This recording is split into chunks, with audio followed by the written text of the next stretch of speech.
कुछ अनजान लोग कहते हैं भाई परमात्मा की भक्ति तो तब बनती है जब इंसान पूर्ण रूप से काम, क्रोध, मोह, लोभ, अहंकार से रहित हो जाए, तब योग युक्त हुआ जाता है। योग युक्त का अर्थ होता है भक्ति में लीन, परमात्मा से संबंध हो सकता है किस में, जब काम, क्रोध, मोह, लोभ, अहंकार समाप्त हो जाए। तो उसके विषय में बताते हैं, कहते हैं कुरंग कुरंग पतंग मरंग और सरंगा। कुरंग, पतंग, भरंग और सरंगा, इंद्री एक ठग्यो तिस अंगा, और तुमरे संग पांचों प्रकाशा, योग युगत की झूठी आशा।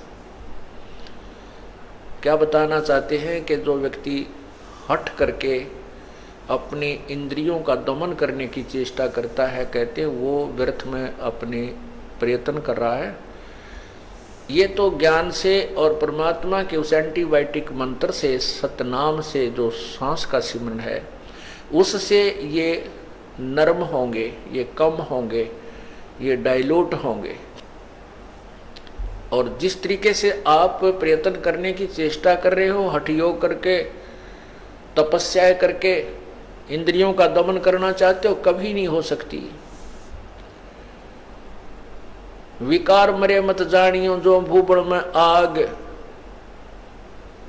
जैसे क्या बताते हैं कि कुरंग, कुरंग कहते हिरण को, मृग, उसमें एक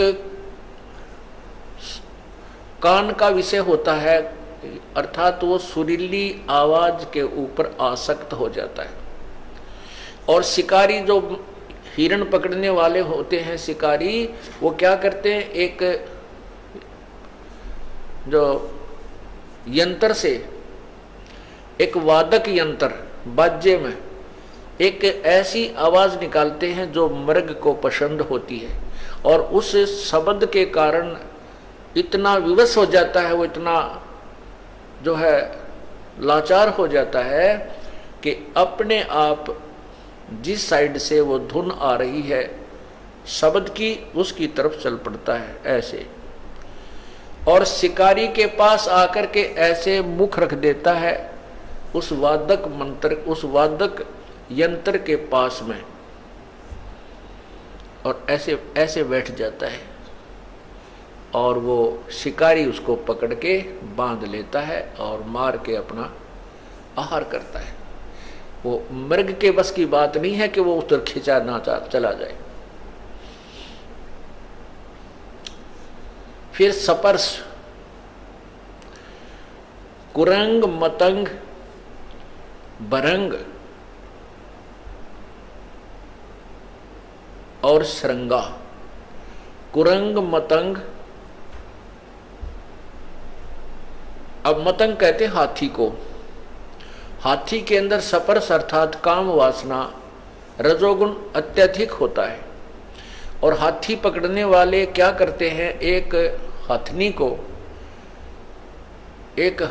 को ट्रेंड कर लेते हैं, और एक जंगल में एक गड्ढा, लंबा चौड़ा गड्ढा खोद देते हैं, उसके ऊपर छत देते थे पतली पतली लकड़ियों की, और उसके ऊपर घास, उसके ऊपर फूस डाल करके, मिट्टी डाल करके और घास डाल देते हैं। ऐसा कर देते हैं जैसे अलग से पहचान नजर नहीं आती कि यहाँ कोई गड्ढा है उस पर छत दी हुई।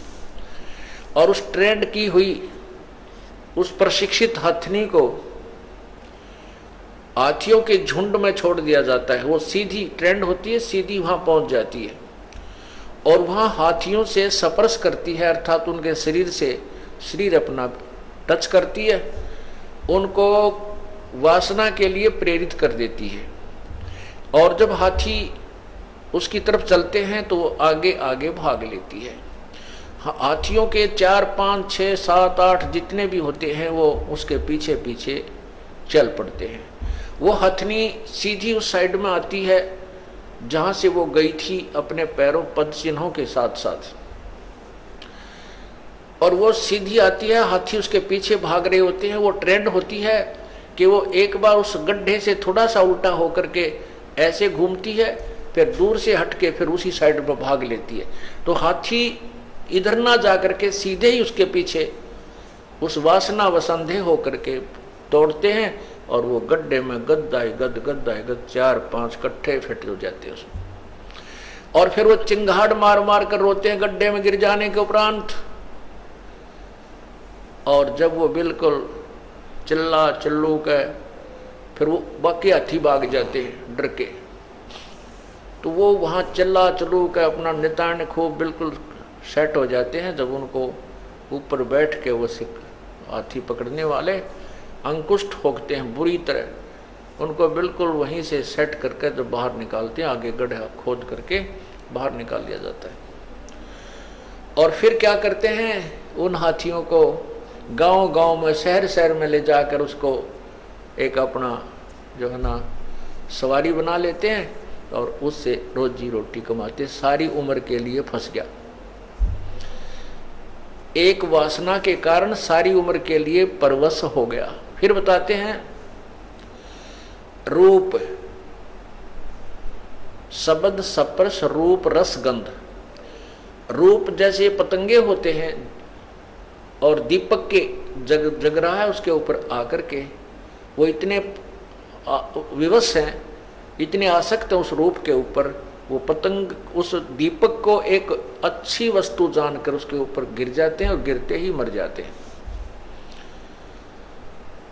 उस रूप के ऊपर आसक्ता उसको कितनी महंगी पड़ी, अपने जीवन से हाथ धो बैठा।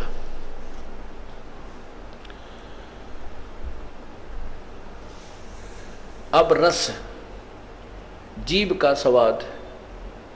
मछली को पकड़ने वाले एक मांस का टुकड़ा एक तार के लोहे के हुक में डाल के कांटे में और रस्सी बांध करके जल में छोड़ देते हैं, और मछली आती है उस मांस के टुकड़े को खाने के लिए मुंह उसमें डालती है, वो झटका दे देता है, उसके वो हुक मछली के मुंह में फंस जाता है, उसको बाहर पटक देता है।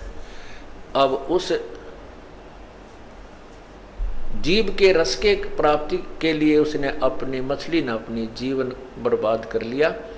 वो बाहर आते ही मर गई और शिकारी का आहार बनी।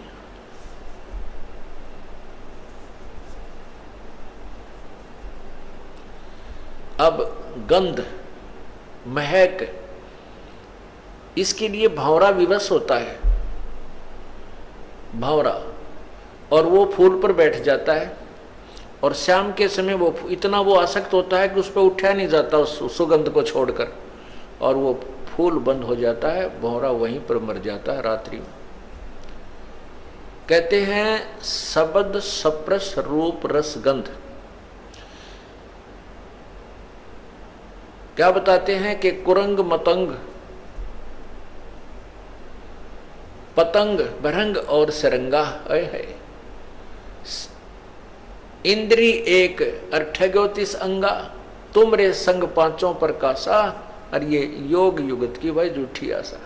ये तुम्हारी बनावटी बातें, तुम्हारे साथ तो ये पांचों विकार इकट्ठे ला रखे, और उनमें एक एक विकार के कारण उन प्राणियों की जान चली गई, वो नहीं हट सके, उनको नहीं त्याग सके, वो इतने विवश हैं, और आपके साथ तो काल ने पांचों जोड़ दिए। ये योग युगत की झूठी आशा। कहते हैं विकार मरे मत जानियो जो भूबल में आग, जैसे राख के अंदर अग्नि का अंगार दबा दिया जाता है और ऊपर से वो ऐसी बन जाती है वो राख ऐस कि जैसे ये बिल्कुल गर्म नहीं है और इसमें कोई आग नहीं है, ऐसे हाथ रख के देख ले तो भी महसूस नहीं होती, ऐसे लगते हैं जैसे ये तो बिल्कुल ठंडा हो गया। और उसने करेड़ के देखा